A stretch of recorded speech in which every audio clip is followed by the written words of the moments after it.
welcome to another episode of Balanced Bride. I'm Simone G. And I'm Farah J. And we're so glad to have you guys join us one more time. So we are in our season 2, and this is actually the last episode for the season 2. How does it feel, Farah? It feels great, honestly. I don't feel sad at all. I think it's dope that we pushed ourselves to do this thing, and we're getting such great feedback. We're getting so much love from friends and strangers alike saying how they love listening to us, and we're candid and real. We crack jokes. It's like talking to your girlfriend, and that's exactly what it is. It is, because you are my girlfriend. Right? Girlfriend. He's so silly. It's a theme music.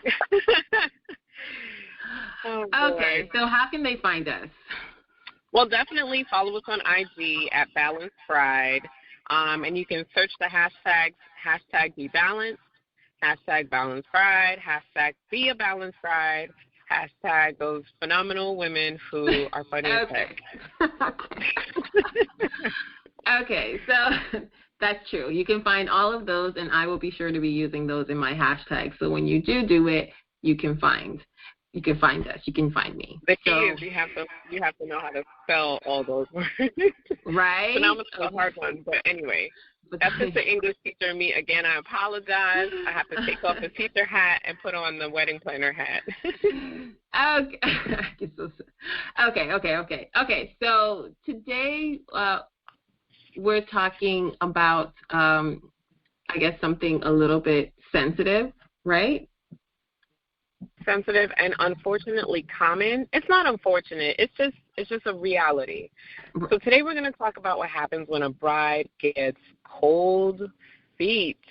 Dun, dun, yes. dun. I don't think anyone has really talked about it, like, had a real conversation about it, but it is something so relevant and so real. I mean, because what these persons, bride and groom, are doing, you're like merging your life to one, combining everything into one. And it can be, cold feet can definitely, we hear it all the time, but we don't really talk about what does it mean to have cold feet. I think it's very important that we do talk about it. So absolutely. Yeah. Well, when I think about cold feet, I think of like being unsure if this is the best steps for your life, if you'll regret it, will you be good at this thing? Like anyone can be good at a wedding. So all you got to do is dress up and show up, be pretty, play the part, but drink the drinks, smile for the camera, pose or whatever. But then after the wedding, are you really ready for the marriage? Right. And hence, pre-wedding, we're getting cold feet. So, right. I mean, so I know some of our listeners are thinking, what do we mean? Like, I've heard it before. I hear what you guys are saying, but what does it mean? And what makes us and ourselves experts to even chat about something like this? Mm-hmm. But I think as wedding planners, and being in the industry for the amount of years that we have, people don't realize this, that we are wedding planners / therapists / we get the inside scoop on things a lot. We don't necessarily talk about it, or we don't share the stories of the inner thoughts that people kind of share with us, because it is privy information. You don't want to divulge too much or anything like that, but we do get the 411 as the planners, and so I hear the frustrations of the client, the overwhelming thoughts that sometimes confuse them and especially our brides, and makes them feel like they can't take the next steps, which is marriage, or even if they should take the next steps. So it's something, and I think like I wanted us to talk about this even more is because I've had those experiences, and it's just like obviously I have individual clients and they're all different, but sometimes I run into clients who they have this common thread. They're nervous. Straight up. Rightfully so. Because you're no longer, you're living with mom or on your own or whatever your situation is, you have to live with this, technically with this stranger. Like, if you haven't moved in with him already, you know, you have to deal with him 24/7. And deal is such a negative word, right? So some people do feel that way. Like, I it's deal like, with you? wait, what? I got to cook for him every day? Like, his mom's not going to do that? No, baby, it's your job. It's your turn. She's probably high-fiving you. She's like in the front row. Yes, thank you, Lord. Come take my food. So what do we think? So when I think about, so what do you, when you think about, cold feet, what do you think? Yeah. Well, how to avoid it, really. I think a break is necessary. Honestly and truly, take a break if necessary, and you define that break however you would like. Cancel out the noise of everyone pulling on you, because everyone is going to be pulling on you, especially you as the bride. You have your parents, you have his parents, you have women that are walking, you have men that are walking. No one ever goes to the groom, and this is also a precursor to what your marriage might be like, because you're the woman of the house, and you're the one that keeps everything in order. So you're going to keep your wedding in order and your marriage in order. And it does feel like a lot of work, and it does take two, but really and truly, I've heard from so many couples that I talk to, especially the women, they're like, honey, it's all the women. It's an honor. It's an honorous position. However, it's a lot of work. Right. And then I also think one important thing that couples should do, which I don't really see too often, like, people are always posing, you know, the I said yes pictures and the photo shoots on the beach and the matching bathing suits, but no one ever shows or does a hashtag of we went to counseling, or we went to our officiant, or we went to our pastor. That's something very, very essential. It used to be mandatory back in the day, where, like, before you got married, you had to make sure y'all were really and truly, as they say in the church, equally yoked. Like, this is your person. Just because he cute and got a job doesn't mean you need to marry him. But definitely seek professional counsel. And don't think that you're all alone in this, because you're not. And if you're, if your partner doesn't want to do that, then take that break.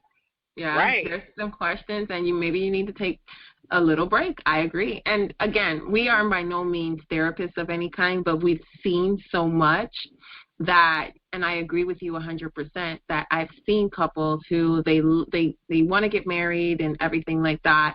And, very rare do I hear couples talk about counseling or premarital counseling. And I for one think, like, it's important. It's very important. You're going to get married. You're going to, and I think it has a lot to do. I think in pre-counseling, maybe recognize some things, been able to work on some things, maybe in the marriage, it wouldn't have been, certain things could have been avoided, I think, maybe, possibly. Absolutely. But because, and I get it. We're so excited. It's like, oh, my gosh, I'm getting married. And sometimes it's not at the top of our list, but I would venture to say it should be. It's like, okay, we're getting married. Let's do premarital counseling. Let's talk about some things. I think, like, that should now that I'm saying it out loud, that's my new, so what do you do when you get engaged? You get counseling, okay? You guys really talk about this, because it's a huge step. It's a life-changing event, and it's going to make or break you down if it doesn't work. You know what I mean? It's going to be a wonderful experience if it works. So, you want to have some kind of, like, counsel on it and not just get caught up in the hype of I'm getting married, I'm wearing a dress, I'm this, my makeup, my hair, the aesthetics of things, I think. So, another thing, just to piggyback off of what you said, if you do go to the counseling, or if you feel like I just can't do this, which I've had this experience before with a couple, then don't be afraid to, one, push the date back. Mm-hmm. That might be something to consider. And or two, if it's really, really, it's okay to walk away. I think it's okay to say, you know what, this isn't going to work for us. Let's maybe we need to revisit some other things, whatever the case may be. Pushing the date back isn't enough. I'm just not ready. It's okay. Because I think it's nothing worse than I can't imagine to get married, to go through all of the work of getting married, family, friends, and all that other stuff, to finally maybe a month later be like, I hate this guy. I hate this gal. Like, I can't stand it. I can't stand being, like, it's just like, I should have went with my gut. Because we all get that gut feeling. You know what? Sorry to cut you off, but a story just came to mind. I have it's so funny because I have all these cousins that get married, right? And I'm still the single one. But I have a cousin who I remember going to her wedding. I was in high school. She was like in her second or third year of college. We were all excited. It was like, yay, she's getting married. This is awesome, whatever the case was. And years later, I think she's in New York. I went up to New York a couple of years ago, and I went to go see her, and I was like, wait a minute, somebody's missing, and where's your room? She's like, oh, girl, we got a divorce. And I was like, but why? What happened? She's like, the day of my wedding is when I realized I didn't want to marry him. Right. And wow. I went and I spoke to my parents, and they said, are you crazy? Oh, my God. So this is a prime example of her gut. And she said it was before that. It was like they were dating because she got pregnant by him. They had a baby. And so the next step is you have to get married, which don't force yourself into that. Stuff happens. You think you love this person and it's to procreate, and then you realize, what did I do? It's okay. Yep. Hopefully the best in him, grows in the best of your child.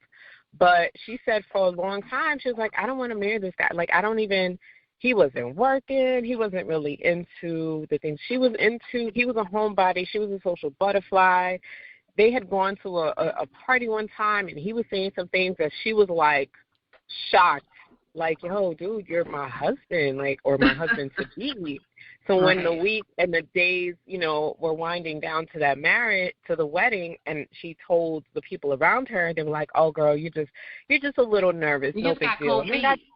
Right. And they got divorced, like, shortly thereafter because they already put down the deposits. They invited all the people. Everyone was there, so she had to put on that show. But she knew in her heart of hearts she did not want to be with that man. So save yourself a couple grand and honor that feeling and talk through it. And sometimes it doesn't work when you talk to that person. You do need to seek a third individual because they'll look at it from an objective, professional, objective point of view, and then they'll say, I vote that you do or I vote that you don't. Right. Y'all ain't ready for each other. Exactly. So. And that's okay. It's way better than just jumping into something. And, I think sometimes cold feet is like our indicator that this might not be. But at the same time, I also think that sometimes, I've seen it all the time. Brides and grooms, they get stressed. You get stressed. It's a lot going on. And sometimes it could be that too. And that's when we go back to what you said, just taking a break. Taking a break maybe from the planning, taking a break and kind of like, reconnecting with your significant other, your soon-to-be husband or wife, and just kind of like, relaxing off of it. Because the planning within itself sometimes makes people feel like I can't do this or I don't want to be bothered or whatever the case may be. And so that could be an issue, a part of it, but sometimes it's not. Sometimes it's your little spidey senses telling you we need to have a meeting with me, myself, and I, and we need to think about this. We really, really, really, really need to think about it. We're not going to share any stories per se for the sake of, with the exception of Farrah's cousin, that's different. I got all these cousins. All of these cousins. I bet my cousins are listening to this like, wait, who's she talking about? We're not going to share any stories per se, but I will speak from personal experience where I've been concerned about a wedding. And it's because I've seen very successful, happy couples and over-the-moon brides. And even sometimes those brides do have their moments of frustration. And it's just like, I don't know, Simone, I don't know if I can do this. And it's really just her just overwhelmed and frustrated and tired, maybe even a little bit. And then and I understand that. But then, as sure as, they are nervous, I've also seen couples who, it's just like a lot going on, a lot of turmoil going on, and then the bride feeling overwhelmed, and that's a little bit different. So I know what it is to see a successful, executed wedding, a happy and excited couple, and then I've seen the other side where it's just like, do y'all even like each other like that? Like, what's going on here? Like, I'm like, just a conversation. Oh my God. It's just so odd and so weird and everything like that for me. And what I'm getting on the back end is even a little bit more weird. And it's just like, okay, I know what again, I know what a happy, oh, I'm engaged, I'm excited, and they're into it. I might be overwhelmed, I might be sick of this bridesmaids or whatever the case. My mom might be bothering me, but I'm still here. I'm still like, ready to get this party started. Yes. But they're excited about the bridal shower, the engagement party, the wedding. They're in love. You can see it and you can feel it. You can see like the minor energy. And I'm big on energy. If you know me, you know when I walk into a room, I know if it's going to be a great day or not so great, or somebody's going to try to spoil my joy. This is not going to happen. And I often feel that with the couples, it's like, oh, they really do love each other. Or there's going to be a little trouble in paradise. Right. Or no, somebody please jump up when the pastor says, speak now, if ever hold your peace. Don't hold your peace. Somebody say something. I would, but I'm the planner. I know, right? I should just sneeze when the pastor says it. I just cough really loud. And you know what? And from what you just said right there, they're excited about the bridal shower, engagement party. You can feel the energy. They're in love. You know it. Everybody around them knows it. If you try them, you might get cut. Absolutely, I agree with you 100%. And the sad part is that sometimes not everyone feels this way. And it's sad for us as planners, I think, because, we want to see happy couples and we want to see beautiful weddings. And sometimes it's just stress, like I said earlier. Sometimes it's just frustrations of going through the whole rigmarole of planning a wedding. And maybe sometimes all you need to do is just take a break. But understand that there is definitely a difference between being a little stressed out, a little frustrated, and having severe doubts. Yeah. And if you're in doubt, again, like Farrah said, speak with a professional, sit down and take counsel with your future husband or wife and really get to the bottom of that doubt feeling. Very, very, very, very important because there's nothing worse than, then you just have a really big, expensive party. That's all it is. Right, basically. And again, we aren't the professionals in terms of, telling you if you should or should not, because we will happily take your money to help you plan this wedding. But really and truly, if you feel in your heart of hearts that, this isn't it, really, like we've said in past podcasts, look at that contract. Really think about it. Yeah. That's $20,000, $30,000, $40,000, $50,000, $60,000 that you might not get back from your vendors or your wedding planner who already put in that work from day one. I know from the wedding planner for sure. Speaking to one, me. That's definitely. We will not refund you. We feel bad. We saw it, but you already paid us, and we put in the work. We work from day one, so there's no oh, you don't want to marry that person anymore? Okay, I'm gonna take back my hours that I went hunting for a fabulous. Just keep in mind of these things. If you're really not sure, the ring might be glorious. Might be great. He might have put on this wonderful show, this amazing presentation. He invited everybody out. That's fine. That's wonderful. But if you know in your heart of hearts, and we always know, ladies, I don't know about the fellas, but ladies, we always know. Within the first 3 seconds, we see all the red flags that pop pop up. Or like, I don't know, can you take me to the husband store so I can get one? Like, I don't. I can buy one. Right? You're like, oh, and you need more children. It's like, dude, get off my wedding ring and out of my womb. Like, but this is just the older generation seeing, oh, you know, this is just how they see it. Like, oh, you need to be married. Everyone needs to be married so we can procreate and continue the name. And it's like, okay, you're just going to have to face those pressures. But don't jump into something just because mom said you need to. Right. Or grandma's Absolutely. passing if she wants to see you with a wedding ring on. Nah, don't do that to yourself. Because, sister to sister, don't do it. Don't do it, sis. Don't do it, girlfriend. But anyway. Okay, all right. So what should our listeners take from this call? Let's give them a couple really good tips. Number one. I think number one, know the difference between stress and doubt. Absolutely. I love that one. I think also another one is, if in doubt, seek the advice of a premarital counselor. Yep. And, you know, I think as a side note, sometimes, and I've seen this firsthand, we go to our friends, and we might even go to our parents, and sometimes they give us good advice and other times they don't. But just, you know, make sure it's from a perspective of, you know, you're not going to, it's not their word or it's not nothing at all. Like, really consider a premarital counselor, because you never know. Sometimes your parents might be like, oh, well, you need to do this.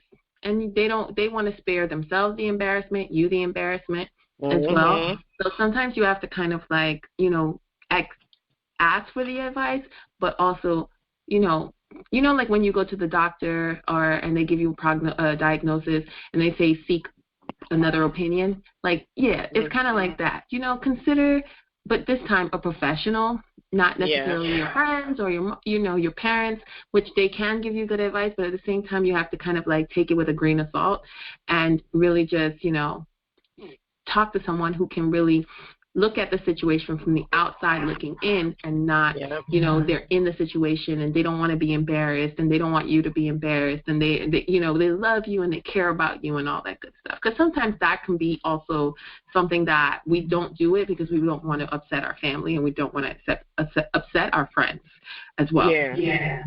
So anyhow, anything else?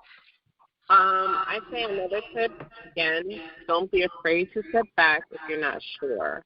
Always remember, a wedding is for a day and a marriage is for a lifetime. Don't allow yourself to feel the rush or pressure from anyone. That's including family, friends, or even society. Don't take a step back. Amen. Okay. So, I mean, this call, like I said, usually our calls are a little bit longer. Our podcast is a little bit longer because we throw stories in there, but we wanted to not, you know, necessarily tell a story, but we just wanted, you know, being in the event and wedding planning industry has kind of like caused us to see some things and just wanted to talk about it and get that conversation started about, you know, it's okay to have cold feet, it's okay to be stressed out and everything like that, but you know, just taking the measures to make sure that this is the step for you and everything like that. And what do? I think no one really mentions and talks about that. So I think it's very important. So we're coming to a close. Thank you guys for listening and participating. Thank you for your support. Thank you for your love. When they'll see us, season 3, Farrah? Absolutely. I'm ready. Season 3. Yes.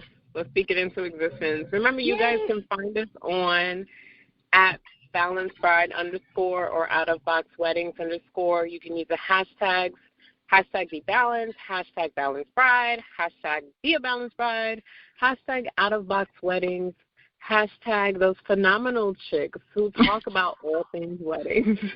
So funny. I change it every single time. Yes, you do. Yeah, you do. Oh, you're pretty good with that. So, okay. So once again, everybody, thank you so much.